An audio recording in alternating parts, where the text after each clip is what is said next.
Bismillahirrahmanirrahim. Assalamualaikum warahmatullahi wabarakatuh. Waalaikumsalam warahmatullahi wabarakatuh. Alhamdulillah, dalam salam Jadi kita lanjut lagi masuk perkuliahan ke-9 untuk ke-8 UTS. UTS sudah ada soalnya di classroom. Ya, buka classroom.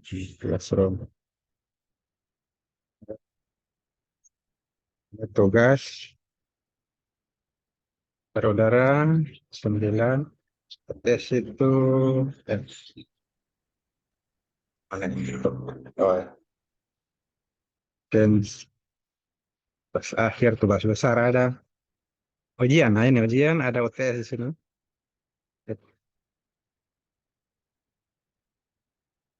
Oh, UTS.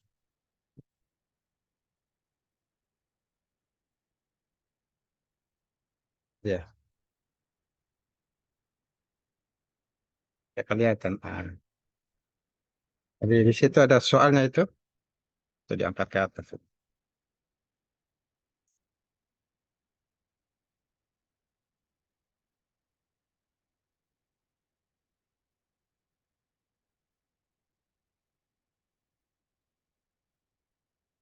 Ya. S. Nah, ini ada soal. Sudah ada di sini. Kalau tesnya, isi nama NPM, kelas. Nah, ini tidak ada ya soalnya. Jelaskan apron, runway, taxiway, apa itu bandar udara, rumus menghitung apron, hitung taxiway, runway ini kan. Sudah ada berapa soal? 12, 13. Oh, banyak ya. 16 ada istana, 17, 20 kekerasan. Kan banyak. Oh, banyak sekali. Bisa buat lalu ini. 28 tambah 29 ini pengembangan karakter ya, yang sudah dipelajari dari Nabi Adam, Idris, Ilyas, Muhammad SAW, Yunus, Zakaria alaihissalam. Oke, sudah ada soalnya. Tinggal diisi. Soalnya banyak. Gabungan dari tugas-tugas. Jadi kalau sudah dikerjakan tugas, ya berarti sudah gampang isi ini. Nah, jawabannya ada. Ini soal dan dari tugas. Dan jawaban ada di materi kuliah. Ya, itu sudah ada untuk UTS ya, tinggal diisi saja. Kemudian kita masuk kuliah sekarang. Udah perkuliahan ke-9. 8 UTS, ujian akhir semester kita masuk ke-9. Ini ada beberapa file, ada tugasnya. Nanti tugasnya ada jawabannya di materi. Ini ada file-file juga video Iqra ini untuk menambah kemampuan membaca ya Al-Quran, membaca Arab. Karena karakter watak akhlak yang terbaik itu adalah Al-Quran. Di dalam Al-Quran bisa dipelajari karakter, pengembangan karakternya. Kalau ini pada materinya nanti ditutup dengan kisah para nabi ya. Kita ambil teladan dari para nabi. Apa yang bisa kita amalkan dalam kehidupan dari sisi kehidupan para nabi. Sekarang kita masuk ke materi. Ini benar udara ya. Salah materi. Jadi ini bandar udara kita membahas tentang perencanaan geometrik jalannya, masih membahas runway, taxiway apron, dan juga perencanaan perkerasan. Jadi ada mata kuliah sendiri kan, geometrik jalan ada materinya, ada juga perkerasan jalan. Ini geometrik jalan ini. Jadi di sini dibahas tentang taxiway. Nah, perlu diatur ini landasan. Taxiway itu yang menghubungkan antar apron dan runway. Harus punya persyaratan nih. Separationnya pemisahan lalu lintas udara. Gangguan operasi satu pesawat dengan lainnya. Penundaan dalam pendaratan. Nah, taxiway serta lepas landas minimal.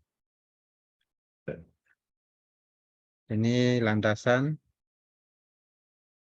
dan penghubung taxiway diatur. perlu diatur ya. Pembuatan taxiway ini juga perlu diatur bagaimana supaya landasannya lepas landas dipilih yang paling pendek. Jadi bisa cepat ya taxiway antara apron dan runway bisa cepat. Jadi pembuatan taxiway itu sebaiknya lebih pendek. Dan memenuhi kebutuhan hingga pendaratan pesawat bisa cepat mencapai bangunan terminal.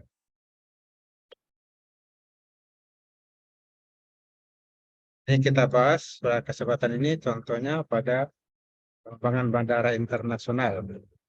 Perencanaan sisi udaranya, ada sisi darat, ini sisi udara pada Bandara Juanda, Bandara Internasional Juanda Surabaya. Nah, ini bisa didapat internet ini, buatan mahasiswa. Ini latar belakang dia meneliti geometrik jalan dan pergerakan jalan dari udara. Ditinjau dari waktu tempuh perjalanan, transportasi udara lebih unggul dibandingkan dengan transportasi yang lain. Lebih cepat kan, lebih cepat dan aman. Kalau lihat kecelakaan juga sangat sedikit pesawat kecelakaan. Yang banyak itu di darat dan di laut. Jadi dia teliti tentang bandar udara, geometri jalannya dan juga perkerasan jalan. Sisi timur perencanaan pengembangan bandar utara. Jadi sudah ada bandar udara, kemudian dikembangkan lagi, existing, tambahan. Nah ini yang dia teliti apa saja rumusan masalahnya, ini sama dengan tugas akhir ini. Orang ambil tugas akhir begini ya, ada rumusan masalah, ada tujuan masalah, tujuan penelitian, tujuan penulisan atau penelitian. Apa saja rumusan masalah ya? Berapa ukuran panjang, lebar yang dibutuhkan, perencanaan runway, taxiway, exit taxiway dan apron. Itu perencanaan sampai 20 tahun ke depan. Perencanaannya itu 20 tahun ke depan 2032. Metodenya FAA. Jadi tujuannya yang merencanakan kebutuhan panjang, lebar, dimensi, taxiway, dan tujuan penelitian. Jadi rumusan di sini tujuan jawabannya. Dan rumusan kedua, bagaimana perkerasannya, struktur perkerasannya. Ya. 20 tahun ke depan juga ini, yang metode FAA, maka tujuan penelitiannya menentukan struktur perkerasannya. Runway ada struktur perkerasan, taxiway juga, tapi apron. Semua menjadi jalan ya, yang dilalui oleh pesawat. Ada batasan masalah, ini diteliti, ya, dia tidak meneliti rapnya, jadi cuma geometrik dan perkerasan. Setelah itu bisa dilanjutkan dengan rap, biayanya tuh, berapa rencana anggaran biaya. Dia tidak bahas perbaikan tanahnya, reklamasi, ya, talut.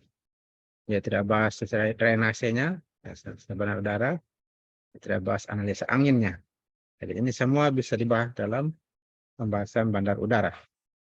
Kan sudah ada kan pembahasan solusi tanah, ada juga terakhir nanti itu kalau dibaca-baca materinya ada juga drainase. Ini rap yang belum ada, ini bisa ditambahkan nanti materi untuk bandar udara. Rap supaya semua diketahui itu. Geometri jalan dipelajari, perkerasan jalannya banyak dari diketahui, dipelajari. Rap juga sebaiknya dipelajari. Perbaikan tanah, reklamasi dipelajari, talut, stabilisasi tanah, drainasi dipelajari, analisa anginnya dipelajari. Yang ini kalau dipelajari berarti luar biasa. Banyak ilmu tentang bandar udara. Termasuk perencanaan struktur. Juga bangunan kan ada, bangunan fasilitas bandar udara. Nah ini ada batasannya, dia cuma 2 tadi. Benar-benar permulaan perkerasan jalan dengan geometrik jalan. Nah, ini metodologi, kalau tugas saya ini bab 3. Nah, dia mulai, start, dan selesai, finish. Nah, ada persiapan, ada beberapa persiapan, kemudian diambil data primer dan sekunder. Data primer itu data yang langsung diambil di lapangan, kalau sekunder itu dari data-data kantor, dari yang sudah tertulis. Data primer ini data tanah, yang diambil, dapatkan CBR-nya, dapatkan tebal perkerasan. Nah, ini hasil perhitungannya. Tuan panjang lebar runway dan juga struktur perkerasan. Dua. Kalau data sekunder ini ya diambil data yang sudah ada, berapa pesawatnya, tipenya, kelas bandar udaranya, data penumpangnya, berapa barangnya. Nah, itu kan tinggal ambil datanya. Bagaimana suhu, elevasi, kemiringan tanah, nah, sudah ada datanya. Ini digunakan perencanaan dimensi komponen sisi udara. Runway, taxiway, exit taxiway, approach. Jadi pengembangan bandaranya di bagian timur. Metode yang digunakan EVA. Kemudian, ya rancang 20 tahun mendatang ini. Ramalannya 20 tahun perencanaan. Nah, untuk itu perlu ada data.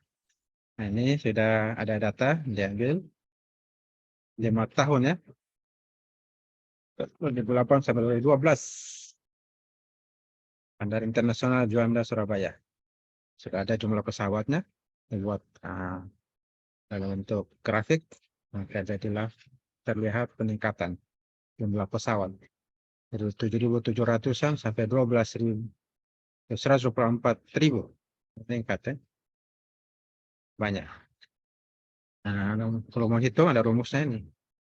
Ya, ada tingkat pertumbuhannya berdasarkan jenis pesawat. Ini perhitungan pertumbuhannya, regresinya, untuk mendapatkan I, persentase berapa persen. Nah, ini menggunakan rumus. Didapatkanlah nilai I. Ini berapa tahun? Baru 20 tahun ya. Ini malah 25 tahun. 25 tahun. Berapa pertumbuhannya? Berapa persen pertumbuhannya? Ada yang 0%, ya tentunya masuk 2008 masih 0, 2009 nah, naik. Peningkatannya nah, lebih tinggi 2009. Dan kemudian menurun, tetapi persen jumlahnya makin banyak. Makin banyak. Ini peramalan ya. Ini data pesawatnya.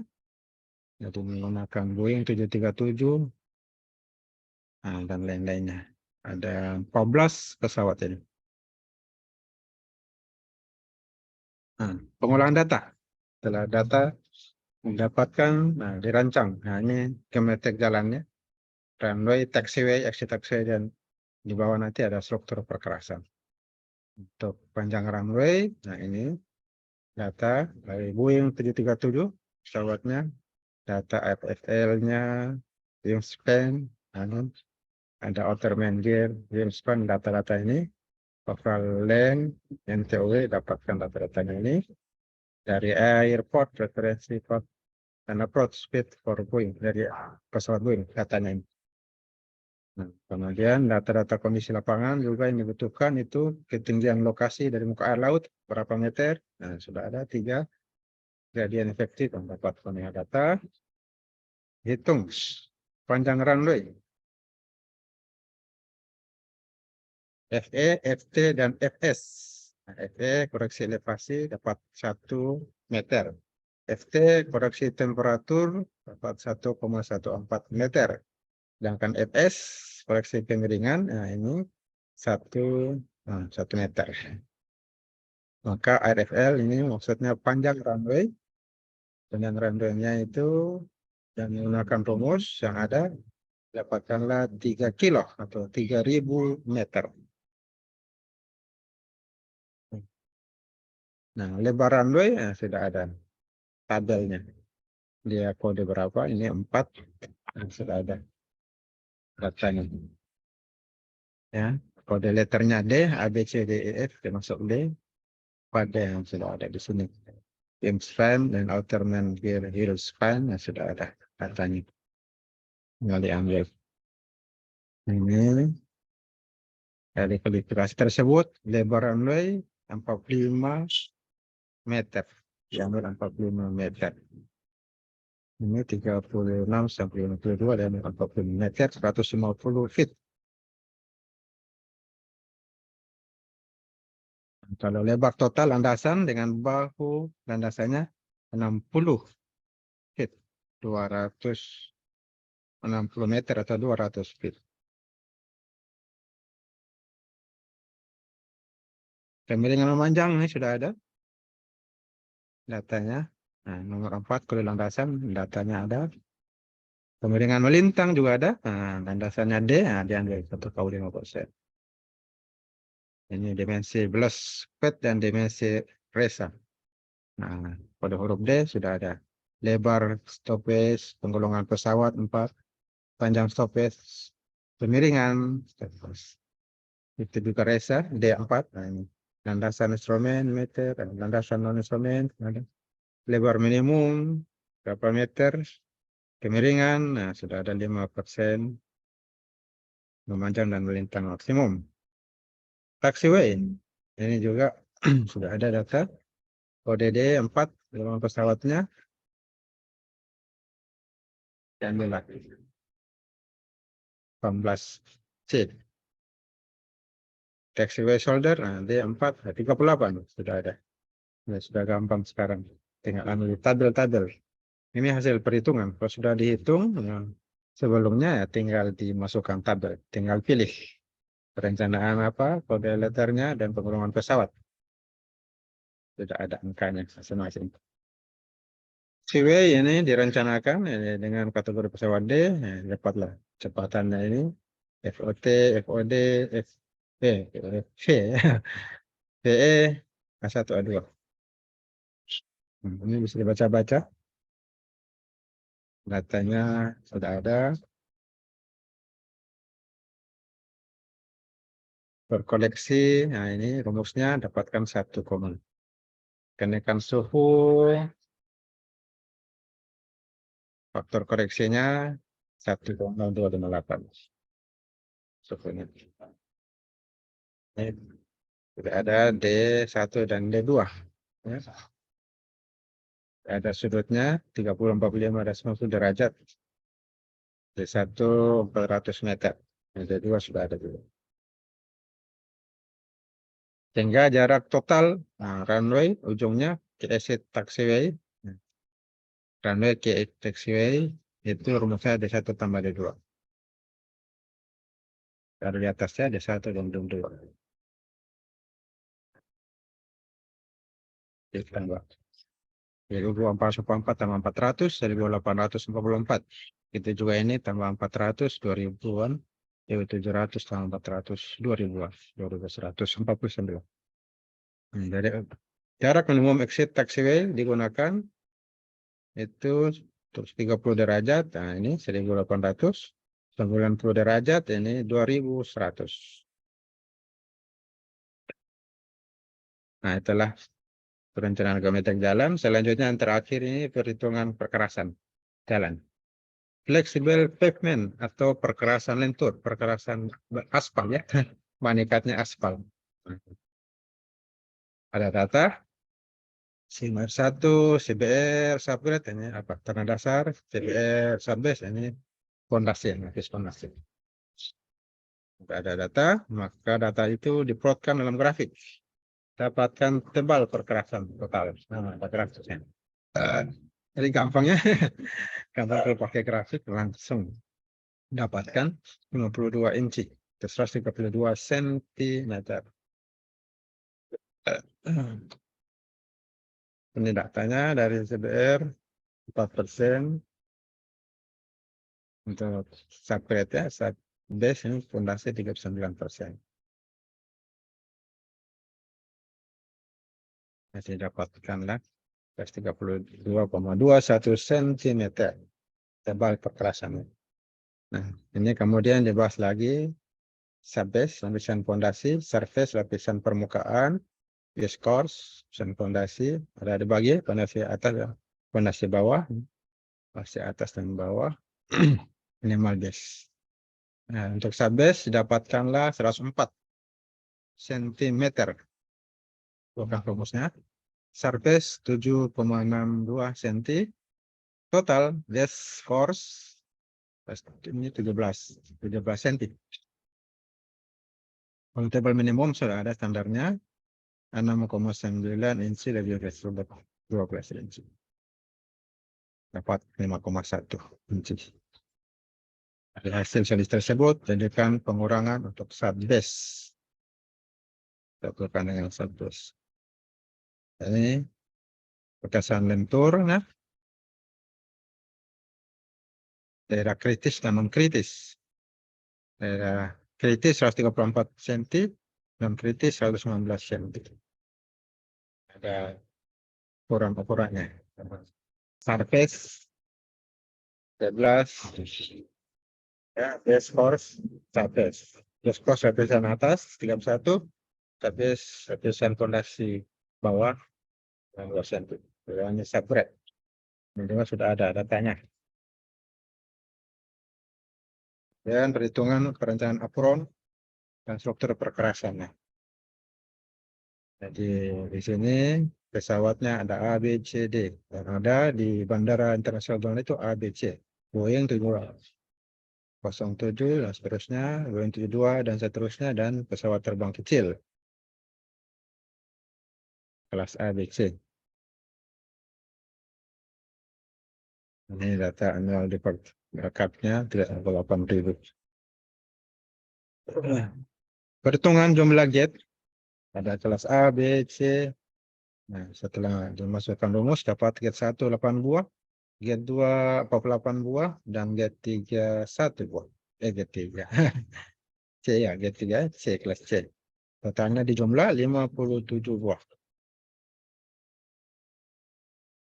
Yep. Sudah berangkat naik pesawat itu bisa ditahu gate 1, gate 2, gate 3. Nah, setelah dihitung luas apronnya dengan rumus dapatkan 494 meter.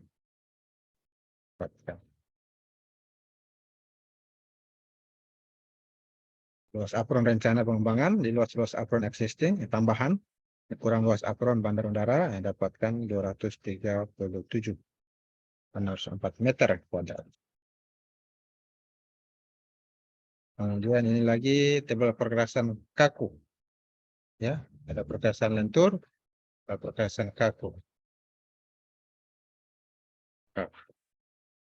Datanya sudah ada di sini, nilai K, dan seterusnya. Kemudian tebal perkerasannya, tinggal masukkan rumus. Dapat 17 inci atau 43 cm. Atau dibulatkan 44 cm betonnya. Nah, ini 44 cm. Sabes lapisan pondasi 18 cm. Ya, sudah selesai materinya. Nilai outnya pengembangan udara di timur yang dirancang. Ada runway-nya, ada taxiway-nya, ada apron itu tempat parkir pesawat ini. Apron pesawat ini. Ya, kesimpulannya ini terakhir, nah, sudah didapatkan di sini. Pesawatnya 737-900 Boeing. Hasil perhitungan runway dapat 3 kilo kali 45 meter, 3.000 kali 40 meter. Ada stopway-nya 60 kali 45 meter. Nah, dan taxiway-nya 38 meter. Ya. Kemudian exit taxiway-nya ini sudah ada perencanaan 30 derajat 1.800 meter, 50 derajat 2.100 meter. Perhitungan perencanaan apron, dimensi apron itu 237.604 meter. Itulah geometri jalannya didapatkan ukuran runway sampai apron. Kemudian perkerasan jalannya ada flexible pavement dan rigid pavement. Rigid flexible pavement perkerasan lentur, nah ini sudah ada ya lapisannya. Surface 11 cm, base-nya 31 cm, subbase 392 cm. Lapisan pondasi bawah, lapisan pondasi atas, nah, dengan lapisan permukaan. Ada non kritis 119 cm. Tadi kritis, ini yang non kritis, yang surface 8, permukaannya, lapisan permukaan, lapisan pondasi 28, lapisan pondasi bawah, pondasi atas ini 28 dan 83. Untuk rigid pavement, ini perkerasan kaku, beton. Tadi flexible pavement dibagi dua, ada kritis dan non kritis. Kalau rigid pavement ya langsung saja satu Kadang dia menggunakan beton. Nah, langsung tebalnya hasil perhitungannya 44 cm lapisan permukaan slab betonnya dan lapisan pondasinya 18 cm. Surface lapisan pondasi 18 cm. Itulah materi pada kesempatan kali ini tentang geometrik jalan, bandar udara dan juga perkerasan jalan. Sekarang penutup ya. Kita bahas sedikit pengembangan karakter, di mana kita mencoba mengambil hikmah, pesan, apa yang bisa kita jadikan perilaku kita dalam kehidupan ini dari kisah Nabi Nuh alaihissalam. Nah, Nabi Nuh ini lahir 1600 tahun setelah Nabi Adam alaihissalam wafat. Ini 1 abad setelah Nabi Adam wafat, lahirlah Nabi Nuh alaihissalam. Nabi Nuh alaihissalam adalah rasul pertama. Apa itu rasul? Nah, dia adalah orang yang diturunkan atau kitab-kitab ya, risalah, aturan-aturan baru sebagai standar dalam menyelesaikan masalah hidup. Nah, ada aturannya, ada risalah. Kalau sekarang ini kita di akhir zaman umat Nabi SAW Al-Quran. Yang pertama dapatkan risalah itu adalah Nabi Nuh alaihissalam, rasul pertama. Berbeda dengan Nabi, Nabi itu melanjutkan risalah para rasul, menyampaikan saja, sedangkan rasul mendapatkan turun kepada mereka risalah baru. Rasul pertama perintahkan Allah mengajak kaumnya menyembah Allah Ta'ala. Apa yang terjadi setelah Nabi Nuh menyampaikan, sangat sedikit yang menerima ajakan Nabi Nuh alaihissalam. Mereka memilih menyembah berhalanya, menyembah patung-patung.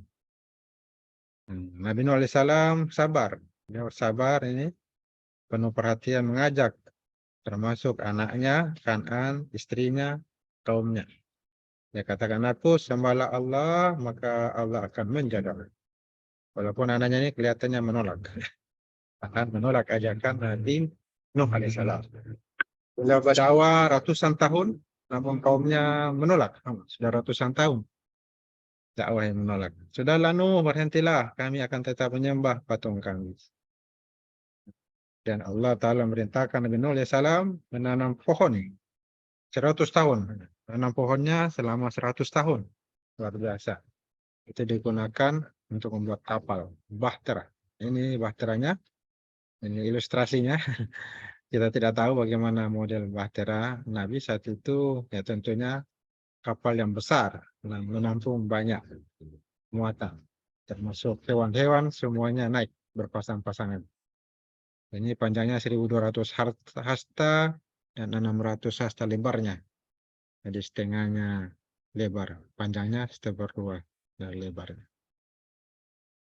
Allah perintahkan kaum Nabi Nuh alaihissalam binatang-binatang masuk ke dalam bahtera, masuk dalam kapal. Ayo pengikutnya, pengikutku yang beriman masuk dan bawalah setiap pasang hewan untuk kita selamatkan. Jadi masing-masing hewan itu berpasangan masuk semuanya. Dan atas izin Allah Ta'ala turun hujan lebat berhari-hari sampai banjir memenuhi bumi. Banjir. Akhirnya Nabi Nuh alaihissalam selamat bersama ikut kapal, di dalam kapal selamat. Sedangkan yang tidak ikut, anaknya termasuk istri kaumnya yang ingkar, mereka tenggelam. Banjir besar itu menyebabkan mereka tenggelam. Walaupun naik di atas rumah, didapat oleh air. Naik di atas gunung, didapat oleh air. Air sampai ke atas gunung. Luar biasa. Musibah saat itu. Nah, apa hikmah, pesan yang bisa kita ambil? Nah, kita harus selalu mengajak pada kebaikan dan bersabar. Nabi Nuh bersabar terus. Dan Nabi yang tidak sabar itu dimakan ikan. Dia minta ampun, akhirnya dia berdakwah kembali dan berhasil diterima dakwanya oleh masyarakat. Nah, ini beliau Nabi Nuh harus bersabar, dia tidak meninggalkan kaumnya. Ratusan tahun berdakwah. Kemudian setelah kita mendapatkan hikmah, selalu mengajak pada kebaikan dan bersabar, walaupun pergian, dan transportasi, Ya, naik apa, transportasi apa saja, darat, laut, dan udara, bisa hendaknya membaca doa. Bisa kita ambil hikmah, kita membaca doa. Kalau rumah, naik motor, ya baca doa. Apa doanya ya, kalau keluar rumah, tawakal bismillah, tawakal Allah, la haula wala quwwata illa billah. Kalau naik kendaraan, subhanalladzi, nah ada doanya ya. Takhalana hada wa ma kunna lahu muqrinin wa inna ila rabbina lamunqalibun. Doa naik kendaraan. Kalau doa naik transportasi laut, nah ini ada. Bismillahirrahmanirrahim. Wa mursaha inna rabbi laghafurur rahim. Ada dalam Quran surat Hud ayat 41. Dengan menyebut nama Allah di waktu berlayar dan berlabuhnya, sesungguhnya Tuhanku benar-benar Maha Pengampun lagi Maha Penyayang. Nah, itu hikmahnya doa. Dan terakhir, tidak boleh meniru Kan'an, anak Nabi Nuh yang tidak beriman pada Allah Ta'ala. Akhirnya karena tidak beriman ingkar, ya, hidupnya di dunia sengsara dengan mati terkena apa musibah banjir. Itulah materi yang bisa saya sampaikan. Pengembangan karakter. Ini pengarang kisah para nabi ini. Ada Kak Ari, Kak Sari, Kak Reza, Kak Randi. Dan ini tujuan pendidikan nasional, bisa kita lihat di sini untuk membentuk watak, ya, dari membentuk karakter, untuk akhlak. Kita peradaban bangsa bermartabat dalam rangka cerdaskan bangsa, mengembangkan potensi peserta didik menjadi orang beriman bertakwa, jadi beriman bertakwa. Tuhan yang Maha Esa, berakhlak mulia, kembali lagi berakhlak, watak, karakter. Jadi ini materi yang saya buat mungkin berbeda dengan dosen lainnya. Kalau materi saya ini ada materi pengembangan karakter. Ya diharapkan bisa diamalkan, diaplikasikan dalam kehidupan sehari-hari, baik sebagai mahasiswa maupun nanti setelah sudah mahasiswa. Ya, jadi itu. Ini untuk soalnya tugas sudah ada di classroomnya, sudah terbuka. Saya sudah beli memorinya 100 giga untuk 1 bulan. Jadi 1 bulan bisa terbuka, bulan depan kalau tidak dibeli tertutup lagi. Jadi sebaiknya tugasnya dikerjakan ini sebelum bulan depan karena terkunci lagi bulan depan. Siap. Ya, tidak ada bisa dibaca. Apa itu apron, runway, taxiway dan seterusnya. Oh ini apa? Tuh ini untuk ini UTS bagian ya akhir semester. Jadi soalnya bisa dilihat di sini. Oh, nanti bisa dibuka sendiri ya. Sudah, mungkin kita absen lagi yang belum hadir tadi siapa saja yang belum hadir belum di absen. Dengan Kris, siapa Pak. NPM-nya? Mana absen tadi? Absen.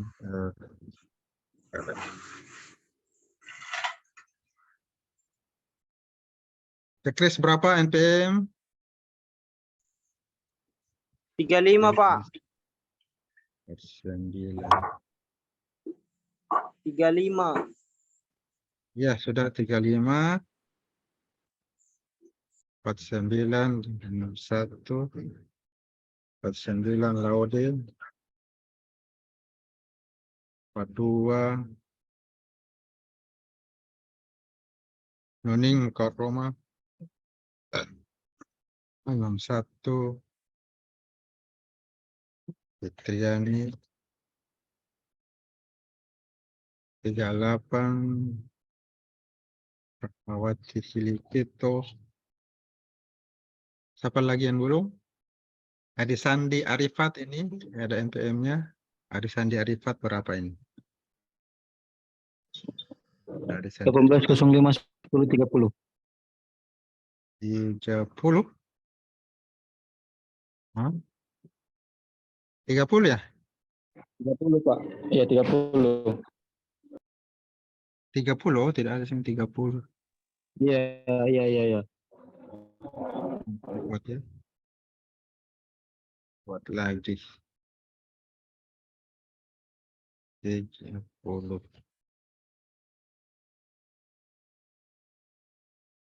Insert. Baris.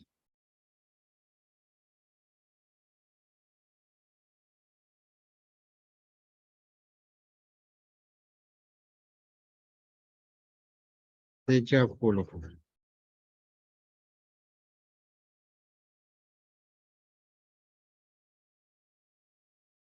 Arif Sandi Arifat. Sandi Arifat.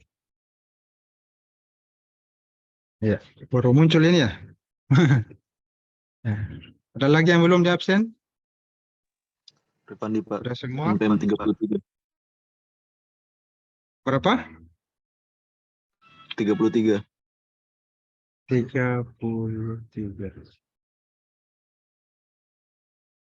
Devandi Propita. Sudah. Devandi. Yang lainnya sudah. 10 orang. 2, 4, 10 orang.